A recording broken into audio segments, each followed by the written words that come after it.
자, 3, 4개월 주제별 심화 국어학 문법 시작하겠습니다. 자, 이 강의는 1, 2월 강의와는 좀 다르게 각 시간마다 주제별로 강의가 진행됩니다. 그래서 3, 4개월은 현대문법에서 의문론, 형태론, 규범 해서 24주제가 강의가 될 겁니다. 그래서 첫 번째 시간이 이제 의문인데 일요일 강의하고 조금 다른 점은 일요일 강의는 이제 전체적인 뼈대를 잡는 그런 강의였다면은 그걸 바탕으로 해서 3, 4개월, 3, 4, 5, 6 이 강의는 조금 더 이제 깊이 있게 들어가는 강의입니다. 그래서 일요일 강의에서 다루지 않았던 것들을 이렇게 다룰 수도 있고 또 일요일 달에 강의했던 것 중에서 기본적인 개념은 다시 한번 다 훑고 갑니다.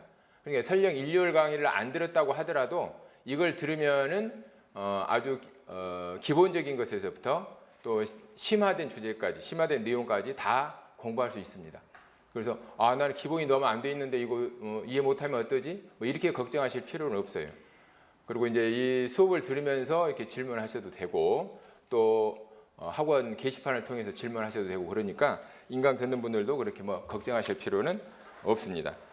그래서 맨 처음에 제가 주제별로 쭉 강의를 하고 편제가 어떻게 되냐면은 일단 주제를 쭉 강의한 다음에 논쟁점이 있으면 주제마다 다 논쟁점이 있는 건 아니에요. 논쟁점이 있는 것들은 하나하나 이렇게 따져 볼 겁니다.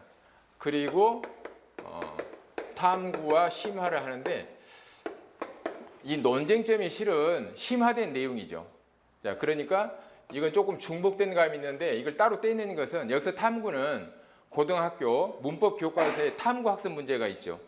여러분들이 이제 그 탐구 학습 문제를 보면서 이것은 시험에 좀 나올 만하다 이런 내용 있고 이거 그냥 넘어가도 돼 이런 것들이 있고 그러는데 이제 그런 것들을 다 여러분들이 살필 수는 없죠.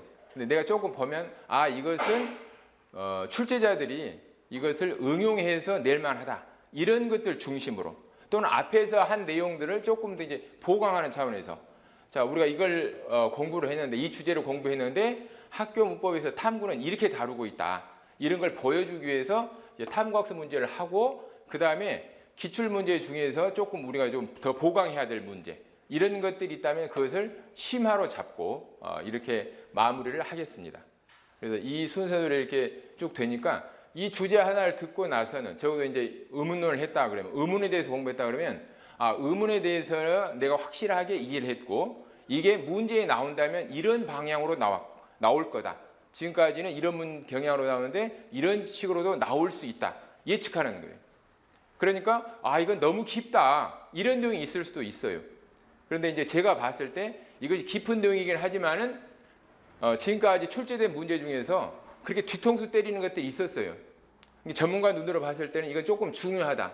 그런데 학교 문법에서는 별로 안 다뤄진 것들 이런 것들을 출제자들은 노리고 있을 수가 있다 이런 거죠. 자, 그래서 그런 이면에 있는 것들 이런 것들까지 이렇게 쭉 들어갈 거예요.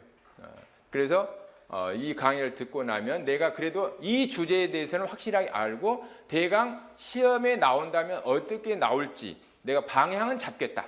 물론 이제 더 깊이 공부하는 것은 여러분 몫이죠. 자, 그런 목표를 가지고 이 강의를 설계를 했습니다. 자, 그러면 먼저 의문을 보겠습니다. 이런 이제 기초적인 주제들은 공부하는 사람들은 다 알고 있는 거예요. 그리고 이미 기출에도 나왔고 그러니까. 뭐 이번 수업은 안 들어도 되겠네 이번 강의는.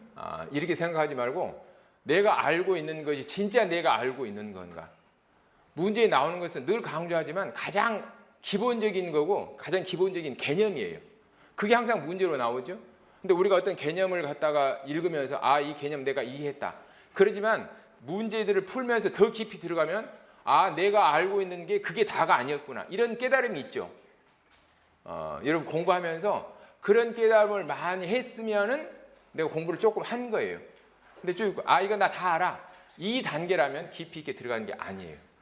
여기서 우리가 기본적인 개념을 공부하지만은 내가 이것을 확실하게 알고 있는가 다지는 시간이 돼야 돼요. 자, 먼저 의문을 보도록 하겠습니다. 의문의 개념. 우리가 다 알고 있는 거죠. 의문 그러면은 이건 추상적이고 관념적인 소리다. 그러면 음운을 왜 추상적이고 관념적인 소리를 하는가? 왜 그렇죠? 뭐가 대비돼서 그래요? 음성과 대비해서 그렇죠. 자, 이 음운과 대비되는 음성은 구체적이고 물리적인 소리예요. 음운이 관념적인 소리라면은 음운은 구체적인 소리예요. 그리고 추상적인 소리가 아니고 이제 물리적인 소리, 구체적인 소리죠. 자, 그런 게 이제 음성하고 차이 나는 거예요. 왜 음성이 중요한가? 음운은 어디서부터 출발해요? 음성에서부터 출발해요. 여러 음성들이 있는데 그 음성에서 공통적인 것을 뽑아내는 것, 공통점을 뽑아내는 게 추상이죠. 그래서 추상화시키는 것이 바로 음운이다. 그런데 우리가 국어학에서 말하는 음운은 단지 추상적이고 관념적인 이것만으로는 안 되는 거예요. 이런 특성을 갖고 있다고 하더라도 변별적인 기능을 하지 못한다면, 구별시켜주는 기능을 하지 못한다면 그것은 음운이 아니다라는 거예요. 그러니까 음성으로서는 뭐 얘가 다른 음성들하고 분명히 구별되는 게 있을 수 있어요. 자, 그런데 음운으로서는 이게 작용하지 않을 수도 있어요. 그래서 이 음운에서는 중요한 것은 변별적인 기능이다라는 거예요. 변별적인 기능. 그래서 우리가 음운을 음운 그러는데 또 어디서는 음소라 그러죠. 음소. 그래서 음운 그랬을 때는 이 음소와 운소를 합한 거예요, 실은. 그러니까 우리가 일반적으로 음소라고 말할 때는 이 음운이라는 말을 쓰는데 보통 그렇게 말하지만 정확하게 말하면 이것은 이 앞에 말하는 음운, 즉 분절 음운을 말하는 거예요. 분절 음운. 운소는 우리가 비분절 음운이라고 그러죠. 자, 분절이란 말은 뭐예요? 쪼개진다 이런 말이죠. 쪼개지는 것. 비분절이라는 것은 쪼개지지 않는 것. 그래서 음소와 운소를 다 합쳐서 보통 음운이라고 그러는데 보통은 이 음을 음소의 개념으로 써요. 운소는 우리가 잘 이야기하지 않으니까. 자, 그런데 특별하게 음소라고 말하면, 음운이라고 말하지 않고 음소라고 말하면 그때는 분절 음운만을 가리키는 거다. 이런 의미예요. 자, 그래서 우리가 이제 많은 음성 중에서 이게 음운이냐 아니냐 이것을 찾아내야 되는데 아까 가장 큰 차이점이 뭐라 그랬죠? 이것이 음운이 되려면은 변별적인 기능을 하느냐 안 하느냐. 자, 그것을 찾아내는 거예요. 자, 음소는 중요한 게 모국어 화자가 다른 소리로 인식하고 있는 거예요. 이 말은 어떤 모국어냐에 따라서 음소를 인식하는 게 다 다를 수 있다는 거죠. 자, 모국어 화자가 서로 다른 소리로 인식하고 있는 것. 자, 그러니까 이 영어의 R이나 L은 분명히 다른 소리죠. 다른 소리인데 얘네들이 우리말에서는 음소가 안 되죠. 변별되지 않는 음소죠. 그러니까 이게 하나의 음소로 묶이는 거예요. 음성은 다 다른데 음성은 분명히 달라요. 외국 사람들은 이걸 다른 음성일 뿐만 아니라 영어를 사용하는 사람들은 서로 다른 음운이라고 인식을 해요. 근데 우리나라 사람들은 인식을 못해요. 자, 그러니까 이것은 우리말에서는 하나의 음소가 될 수 없다는 거죠. 자, 그래서 아주 이제 웃기는 게 라이스냐, 자, 제가 라이스냐 이렇게 제대로 발음하는 거예요. 자, 여러분들 아마 웃었을 거예요. 아, 저 선생님 발음 구리다. 자, 이걸 라이스 하지 않고 라이스 그래야 되죠. 라이스. 네, 이건 라이스. 근데 우리나라 사람들이 이렇게 잘 구별하지 못하니까 외국 사람들이 이 사람들이 밥을 먹는지 이를 먹는지 잘 구별을 못하죠. 자, 이것은 서로 다른 음성이지만 우리말에서는 변별적인 기능을 갖지 못하니까 이것은 하나의 음운으로 묶여버린다는 거예요. 이제 이와 같은 것들이 K나 G, 또 T와 D, 그 다음 P와 B 이런 것들이죠. 자, 이것은 무성음이고 이것은 유성음인데 이것들이 영어를 사용하는 사람들에게는 각기 다른 의문이죠. 이것들이 각각 다른 의문인데 우리나라 사람들은 이것을 구별하지 못하죠. 전혀 의식하지 못하면서 쓰고 있는 거죠. 자, 그러니까 이것들이 다 하나의 의문으로 묶일 수 있다. 이런 이야기예요. 자, 그래서 이 의문에서 중요한 것은 이것이 소리의 성질이 아니고 어떤 역할을 하냐, 변별적으로 기능하느냐, 못하느냐. 이게 이제 이 음소 설정의 문제가 바로 2년 전에 2014년 문제에도 한번 나왔죠. 여기서 지금 제시하고 있는 것 말고도 또 다른 것들이 있는데 기본적인 것은 이것을 이해하고 있느냐, 못하느냐. 이런 거예요. 자, 그러니까 서로 다른 음성인데 얘는 의문으로 인정을 받고 얘는 의문으로 인정을 못 받고 그러면 못 받고 있는 얘는 굉장히 서럽겠죠. 근데 어쩔 수 없어요. 우리가 보면 여러분들이 이제 임용고시를 준비하고 있지만 임용고시에 잘 맞는 공부를 하는 사람이 있죠. 똑같은 재능을 갖고 태어났는데 공부에 재능이 없고 다른 데 재능이 있는 사람이 있죠. 제가 우리 아들, 딸을 이렇게 비교해서 보면 아들이 조금 더 능력이 좋아요. 어릴 때부터 보면 머리도 좋고 얘는 뭐든지 하겠다.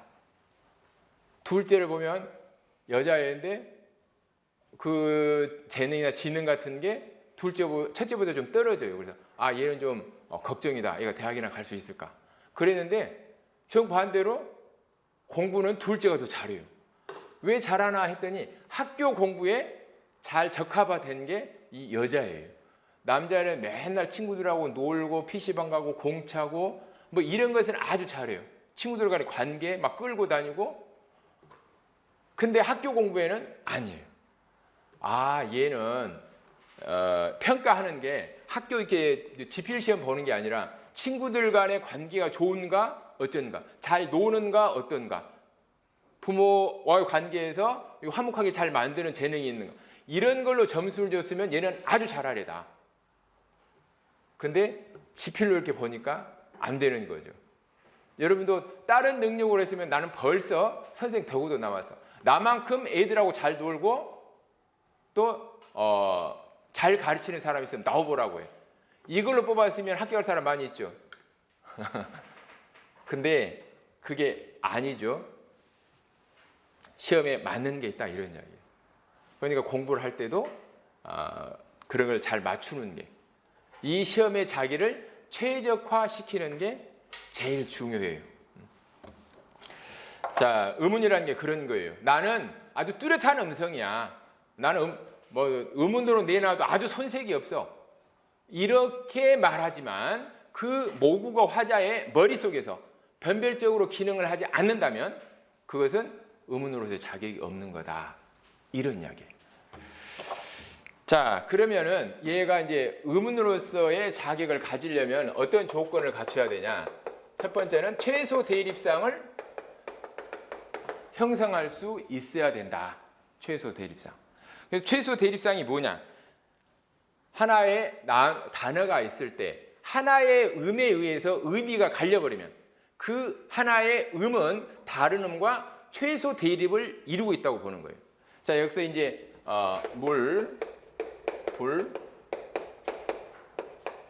뿔 이렇게 보면,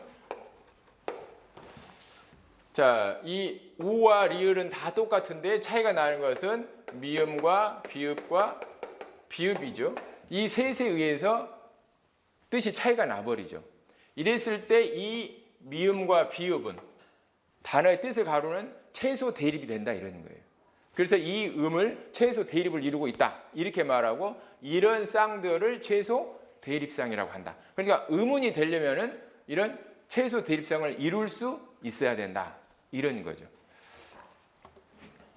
자, 그 뒤에 보면은 이제 띠, 때 같은 경우는 모음 이냐 에냐에 의해서 그 의미가 갈리죠. 그러면 이 이와 에가 최소 대립을 이루고 있고 얘들은 최소 대립상을 이루고 있다. 대립상이다. 이렇게 말할 수가 있는 거예요. 그 밑에 이제 깔다, 깎다 같은 경우는 받침, 리을과 쌍기역에 의해서 이게 의미가 달라지죠.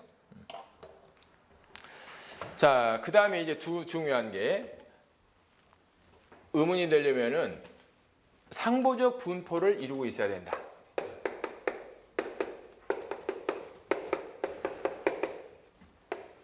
상보라는 말은 서로 보충해 준다는 말이죠. 근데 서로 보충해 주는데 얘네들이 보충은 해주지만 남의 영역을 침범해서는 안 돼요. 그래서 이제 이것을 배타적이라 그렇게 말하죠.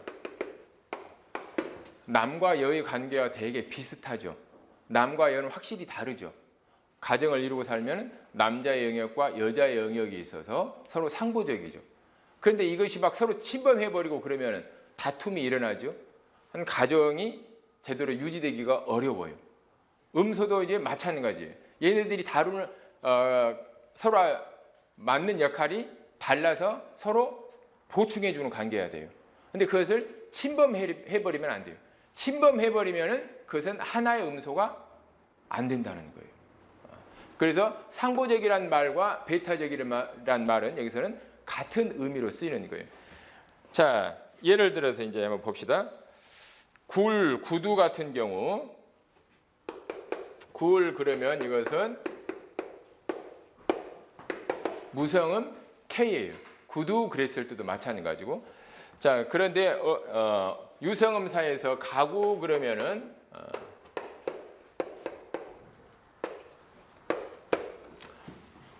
자, 이 기억은 무성음이지만 이 기억은 아와 우 모음 사이에서 유성음이 된다는 거죠. 자, 이것을 만일 이 상보적 분포를 이룬다는 것을 깨버리고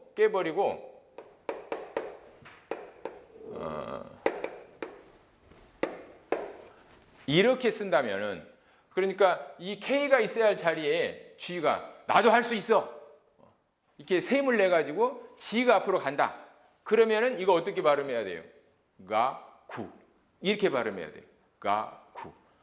우리나라 사람이라면 어느 누구도 이렇게 발음하지 않죠. 자, 이렇게 만일 발음한다면 그 사람은 우리나라 사람 아니죠. 여러분 저번에 그 복면가왕 보셨어요? 밀첸코 나오는 거 스틸라트. 딱 보니까 그 사람은 우리나라 사람 아니다. 고개를 안 끄덕이는 사람들은 공부 너무 열심히 한 사람들이에요. 지금. 제가 이제 몇 개 보는 프로그램이 없는데 그 몇 개 중에서 보는 몇 개 중에서 이 복면가왕이 있어요. 노래를 좋아하는 것도 있고 우리 집사람이 아주 열혈 팬이기도 하고 그래서 가끔 저런 데가 방청객으로 가서 한번 이제 채점 한번 해볼까? 뭐 이런 생각도 하는데 밀천코가 딱 나왔을 때 저것은 우리나라 사람 아니다. 나는 거기에서 그걸 알겠더라고요. K하고 G하고 고해를 부르는데 뭐 그랬어 뭐 그 사람 이렇게 말할 때 그 사람 이러더라고요. 그 사람이 아니고 이렇게 말하면은 그 사람은 우리나라 사람 아니에요. 근데 우리나라 사람이라도 가끔 그렇게 발음하는 사람들 있죠. 옛날 박찬호가 미국 가가지고 1년 만에 따고 왔는데 인터뷰를 하는데 감사합니다 이러더라고요. 감사합니다 해야 되는데 얘가 영어를 너무 열심히 했는지 어두에 바로 유성음이 나와버렸어요. 감사합니다. 우리나라에서 금방 그거 알죠. 금방 아는데 그 복면가왕 판정단 연예인 판정단이 그걸 모르더라고.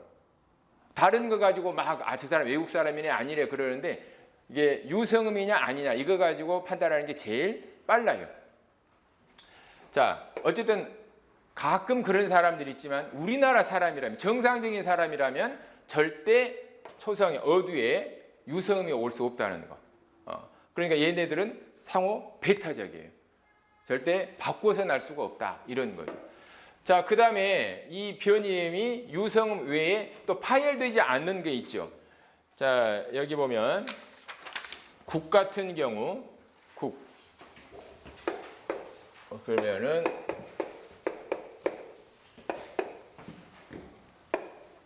자, 이 K는 뒤에 모음이 왔을 때는 파열이 되죠. 구 이렇게 나지만 국하고 이 K는 이 기억은 똑같은 기억이지만 이것은 앞의 기억하고는 다르죠. 이건 파열되지 않으니까. 자, 이런 것을 우리가 이제 불파음, 뭐 내파음 또는 미파음 다 여러 용어들이 있는데 이게 다 같은 의미예요. 파열되지 않았다라는 거예요. 그러니까 이 파열음은 자, 제가 이제 파열음 그러는데 파열음은 다른 말로 폐쇄음이라고 그래요. 자, 뒤에 또 나오겠지만 폐쇄했다는 것은 딱 막아버렸다는 말이죠. 딱 막아야 그 다음에 파열이 일어날 수 있어요. 막지 않으면 파열은 없는 거예요. 그래서 이게 원래는 이 기억의 모습에 더 가깝다고 할 수 있죠. 폐쇄된 상태로 딱 끝나는 거예요. 국. 다음에 모음이 이어진다면 가 하고 툭 터지죠. 모음이 이어지지 않으니까 국 하고 딱 폐쇄된 상태로 끝나는 거예요. 그래서 이 음과 이 음은 그냥 듣기에는 굉장히 다르게 들려요. 다르게 들려. 우리가 이제 중세국어에서 또 한번 이야기하겠지만 다르게 들리는데 이것을 하나로 묶었다는 게 대단한 거예요. 그래서 이 파열음이 되기 전 단계, 폐쇄음 단계로 있는 것이 받침으로 나는 기억이라는 거죠. 그래서 기억이 이렇게 파열되는 기억, 그 다음에 유성음으로 파열되는 기억, 그 다음에 파열되지 않는 상태로 끝나는 기억, 이런 비언음이 있다는 거예요. 근데 얘네들은 항상 고정돼 있어서 자리를 바꿀 수가 없어요. 바꾸면 우리나라 사람들이 제대로 알아들을 수가 없게 된다는 거죠. 자, 그 다음에 세 번째는 음성적 유사성이에요.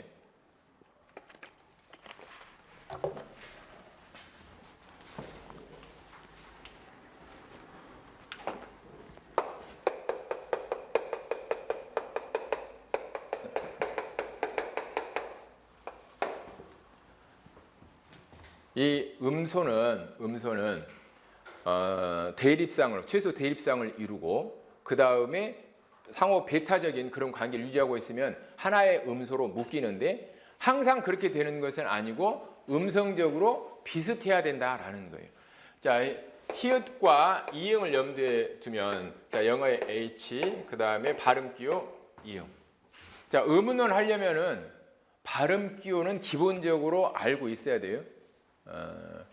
우리 때는 영어를 공부할 때 전부 다 사전 보고 발음 기호로 공부를 했기 때문에 저절로 발음 기호를 익혔는데 요즘은 사전 보고 영어 공부하지 않죠.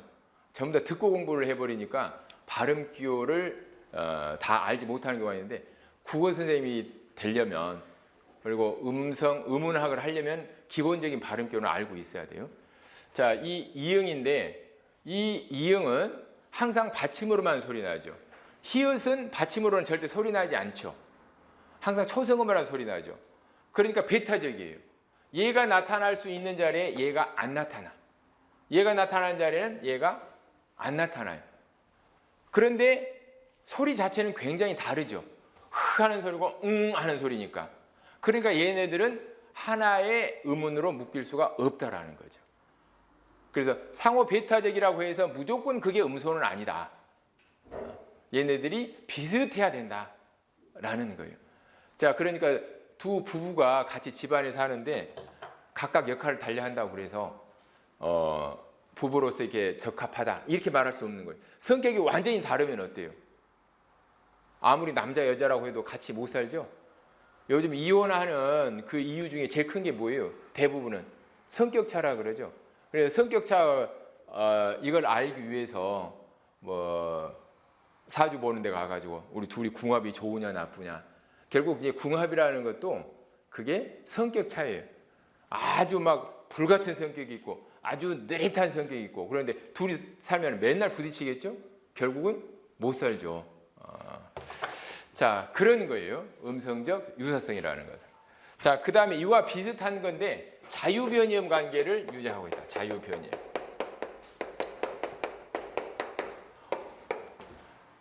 자, 뒤에 바로 이제 변음이 나오는데 변음이라고 하는 것은 한 음소가 실현될 때 이 모국어 화자들이 차이점을 못 느끼는 것 이게 변임이에요.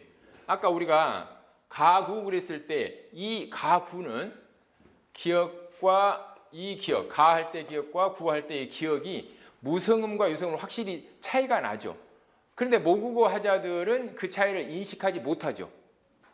자, 이런 게 바로 변이음인데, 이 변이음이 자유로 또는 지 마음대로 이렇게 실현됐을 때 그 차이를 느끼지 못하면 그것은 하나의 음소로 묶일 수가 있다, 이런 이야기예요.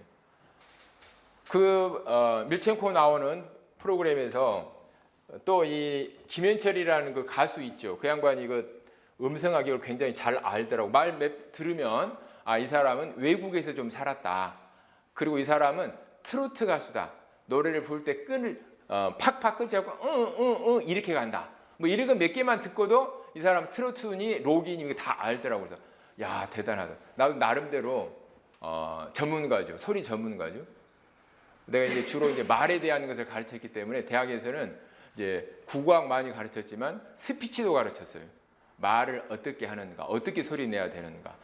그래서 자체에 되게 관심이 많아요. 그래서 복면가학을 즐겨 보는 이유도 이제 그런 거죠. 저 소리는 어디를 울려서 내는 소리다. 어떻게 해서 저 소리가 나오는 거다. 그래서 다음에 이제 뭐 그런 클리닉 같은 거 이런 것도 해보고 싶은데 김현철 씨가 발음하는 걸 보고 섹시를 발음하는 거 보고 저 사람은 우리나라 사람 아니다. 외국 사람이다. 자, 섹시를 어떻게 발음하면 외국 사람처럼 들릴까요? 근데 그걸 이해할 수 있나 한번 보세요. 우리나라 사람은 섹시 이렇게 발음한다. 그러면은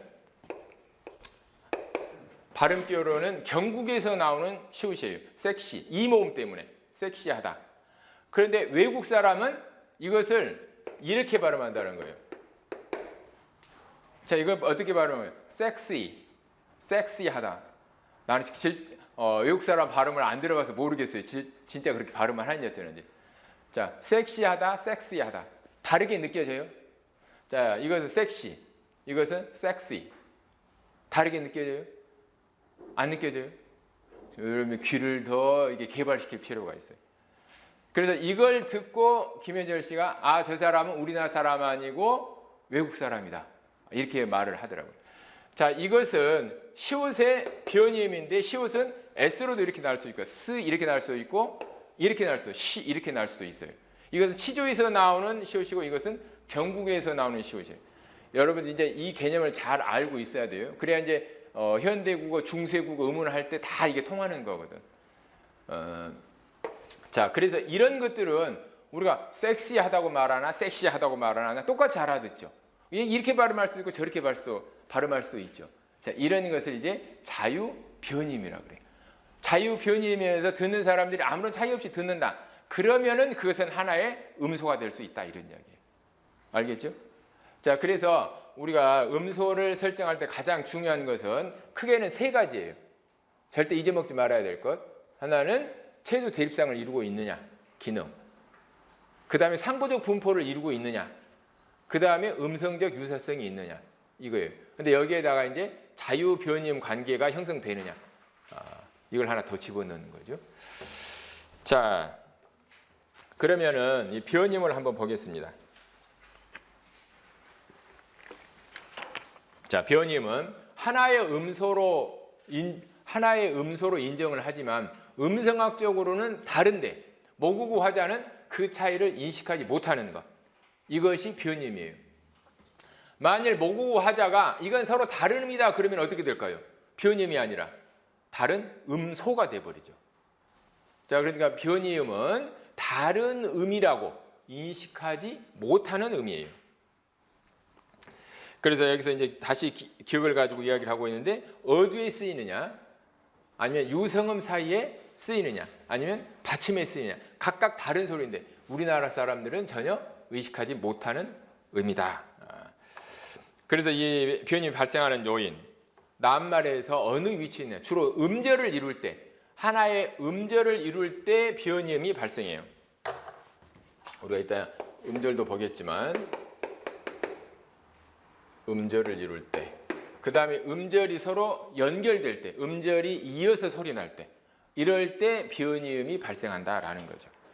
자, 그래서 한국의 대표적인 변이음 보면은 이제 기역, 디귿, 비읍이 어디에서 소리 나냐? 초성에서 나느냐? 아니면 종성에서 끝나느냐? 그래서 외파되느냐? 내파되느냐? 이게 가장 큰 그런 변이음 중에 하나예요. 그 다음에 뒤에 모음이 이어나느냐? 이어나지 않느냐? 그 두 번째 보면 폐쇄음 파찰음. 여기서 이제 제가 폐쇄음하고 파열음하고 같이 쓰는데 학교 문법에서 용어를 이야기할 때는 그냥 파열음을 쓸 거예요. 근데 이제 그 음운의 특성을 더 이야기해 주기 좋은 것은 이제 폐쇄음인데 같은 개념으로 이렇게 이해를 하세요. 자, 이 폐쇄음, 파열음이 뒤에 모음이 이어지면 유성모음으로 바뀌죠. 자, 그 오타가 있어요. 하나 바꿔주세요. 자, K, T, P 이것은 기역, 디귿, 비읍, 지읒인데 이것은 무성모로 나는 기역, 디귿, 비읍, 지읒이에요. 이것이 이제 유성모로 나면은 G, D, B 그 다음에 유성음 지읒은 이렇게 씁니다. 이렇게 이것은 무성음 지읒, 이것은 유성음 지읒. 그래서 이 뒤에 부분을 이렇게 바꿔주세요. 그, 드, 브, 즈 이렇게 되는 거죠. 그.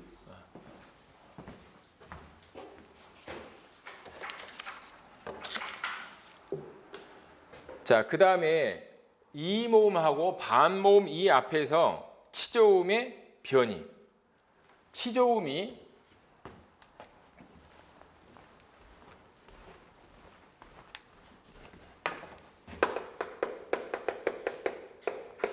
잇몸 소리죠. 잇몸 소리. 자, 시옷, 쌍시옷, 그 다음에 니은, 리을. 자, 이 음들이 영어로 따지면은 이 S음이고 N이고 이것이 L이에요.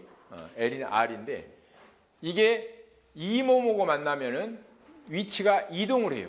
경구계적으로 이동을 해요. 그래서 이런 발음이 돼요. 자, 이것은 이제 된소리 표기예요. 따옴표 하나는.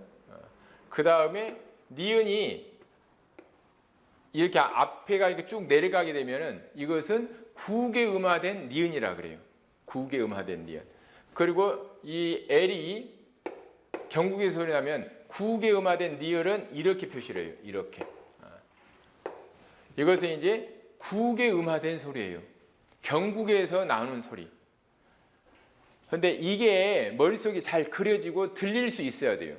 자, 너 아까 이 시옷 같은 경우는 조금 구별이 되죠. 시 하는 거하고 시 하는 거하고 구별이 되죠. 자, 근데 너 했을 때의 니은하고 니빨 했을 때의 니하고 이게 구별이 됩니까? 이게 구별이 돼야 돼요. 너 했을 때는 치조에서 소리가 나요. 너. 근데 니 했을 때는 이 몸 때문에 뒤로 이동을 해요. 그래서 경국에서 소리가 나요. 이게 느껴져야 돼. 이걸 외우려고 하면 안 돼요. 그래서 니빨 했을 때 니하고 니나 잘해 했을 때 니하고 다르다는 걸 알아야 돼요. 니나 잘해 그랬을 때는 자, 편의상 니빨 이렇게 봅시다. 니빨하고 니나 했을 때 이 니는 우리가 쉽게 발음할 수 있는 것이 경구에서 소리가 나는 게 아니고 치조에서 소리 나기 때문에 그래요. 자, 그게 안 느껴지면 계속해서 의도적으로 발음을 해봐야 돼요. 니 했을 때 이거 니빨. 이것은 구개음화된 니은이에요. 자, L 같은 경우도 달력하면 달하고 력 했을 때 달 할 때는 치조 같은데 력 때문에 바로 이동을 해버려요. 력 해보세요. 달력 했을 때 이 치조에서 뒤로 이동을 해가지고 경국에 닿으면서 소리가 나요. 이것은 구개음화된 리을이에요. 근데 우리나라 사람들이 발음할 때 이걸 전혀 의식을 하지 못하죠. 그러니까 변임이 된다는 거예요. 자, 이것은 음성적인 것 때문에 자꾸 발음을 해서 자기가 스스로 인지할 때까지 해봐야 돼요. 자, 그래서 이 변이음들 중에서 하나의 음소를 고르는데 이제 그것을 대표 변이음이라 그래요. 대표 변이음. 그래서 기억 그러면은 가장 대표적인 게 뭐겠어요? 무성이면서 파열되는 맨 처음에 나오는 K가 대표 변이음이 된다 이런 거죠.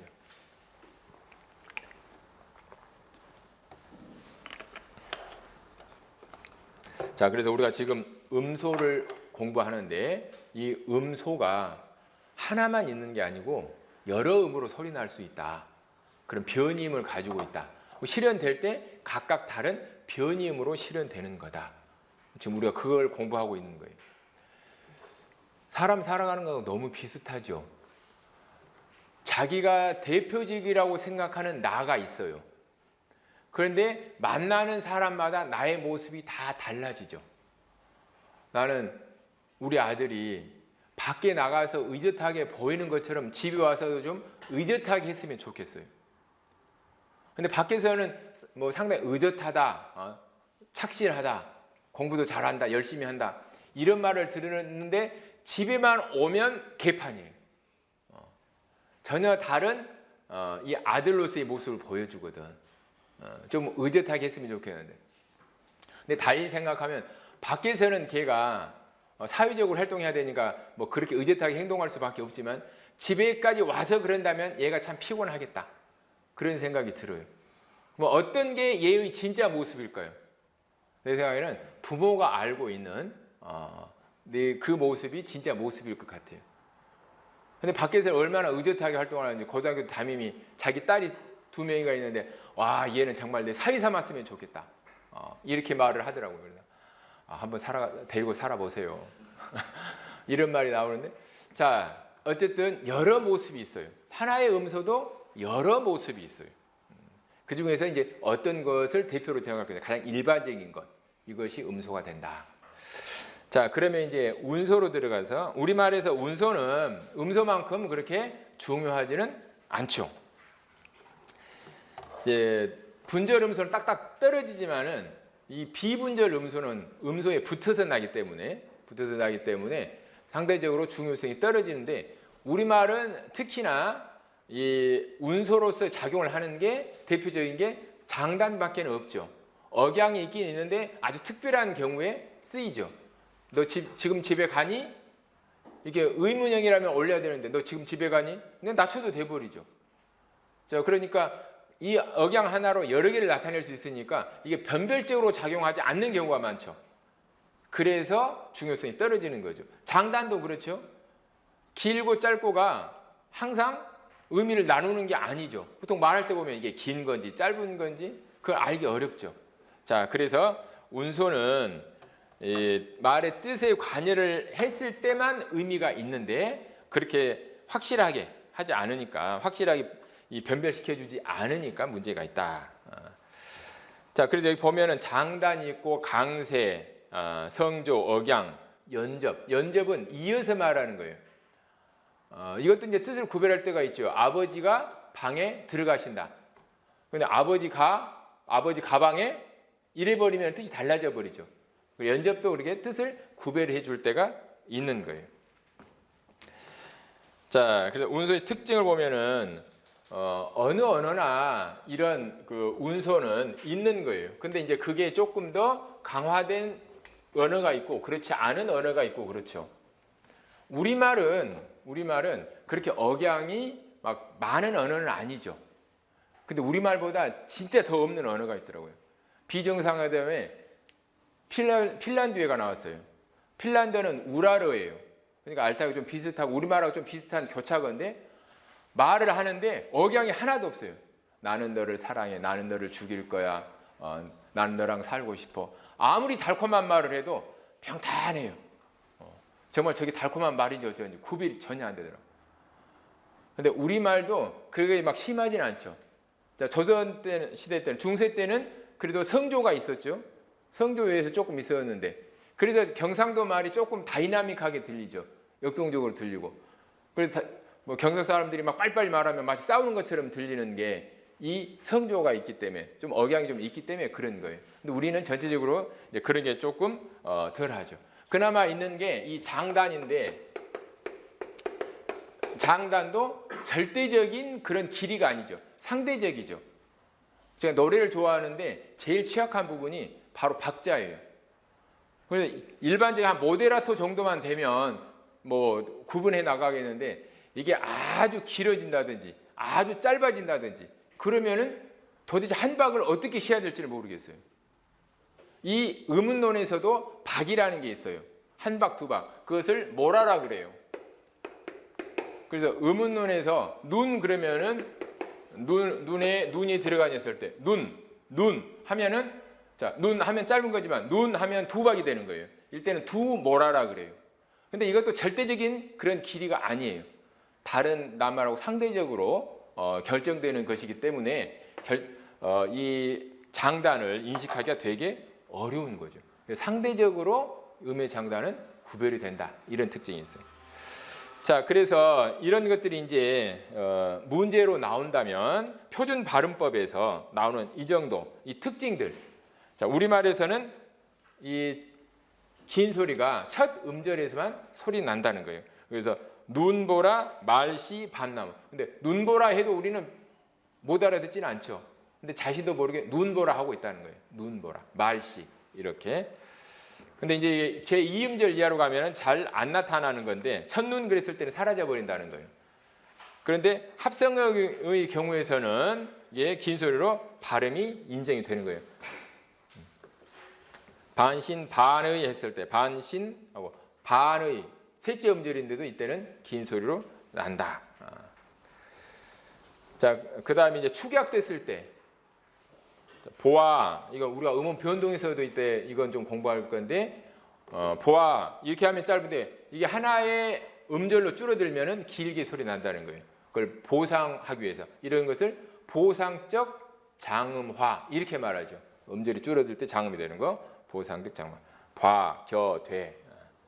근데 이제 안 되는 것들 그런 예외 있고 그 다음에 긴 소리가 짧게 발음되는 경우 단음절인 용언어 간에 모음으로 시작되는 어미가 결합할 때, 뭐 감다 긴데 가문이 이렇게 되는 경우. 근데 끌다, 벌다, 없다, 떨다, 썰다 이런 것들은 주로 예외가 되고, 그 다음에 피동, 사동, 전미사가 결합될 때도 예외가 돼서 이제 짧아지는 거예요. 예외가 아니라 이제 짧아지는 경우. 그래서 감다 그럼 감 긴데 감기다 그러면은 짧아지고. 그 다음에 끌다, 벌다, 없애다 이런 것들은 사동전미사가 붙어도 이것은 길게 발음되는 거예요. 끌리다, 벌리다, 없애다. 자, 그 다음에 넘어가서 이제 탐구 문제를 한번 보겠습니다. 자, 7차 문법 교과서에 나오는 것 1번 문제는 뭘 물어보는 거예요? 최소 대립상을 지금 제시하고 있는 거죠. 그래서 하나의 음소가 되려면은 최소 대립상을 형성하느냐 못하느냐 이것이 중요하다. 이것을 묻는 문제예요.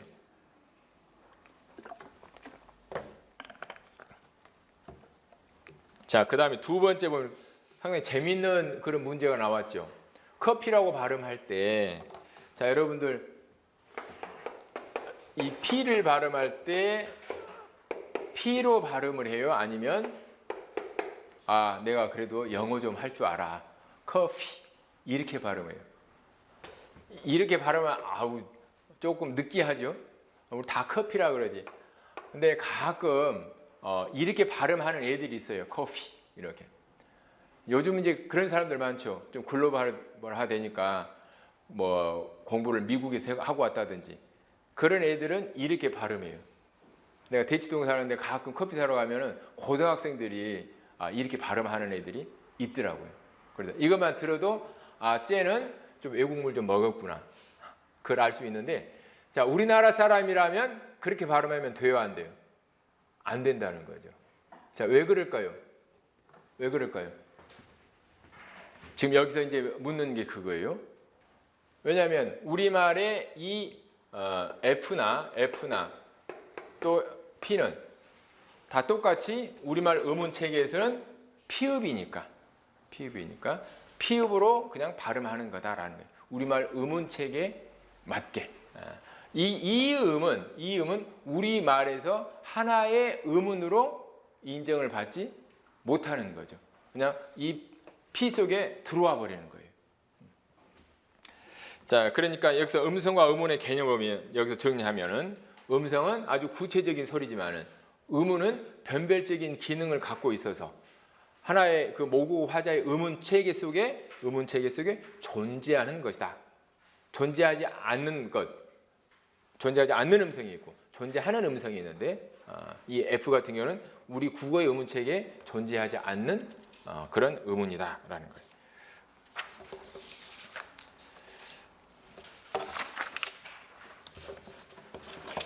자, 그 다음에 천재 그 문법 교과서에서 보면 이제 같은 문제예요. 이런 유형의 문제가 나올 수 있다는 거죠. 자, 국어의 리을이 환경에 따라 소리가 다르게 실현되는데도 받침으로 소리 날 때 있고 어두이 소리 날 때 있고 각각 다르죠. 그런데 한국인들은 각각의 소리를 구분해서 인식하지 않는다. 자, 금방 내가 설명하는 그 속에 다 들어가 있는 거죠. 왜 그래요? 우리말 의문 체계 속에는 이 리을과 리을이 구분되지 않기 때문에 영어의 의문 체계와 우리말의 의문 체계가 다르기 때문이다. 이 각각의 소리가 의미를 변별하는데 역할을 하지 못하기 때문이다. 자, 이렇게 이야기를 해줄 수가 있겠죠. 자, 여기까지 해서 이제 의문에 대해서 공부를 했습니다. 이것을 바탕으로 해서 이제 자음에 대해서 들어가도록 하겠습니다.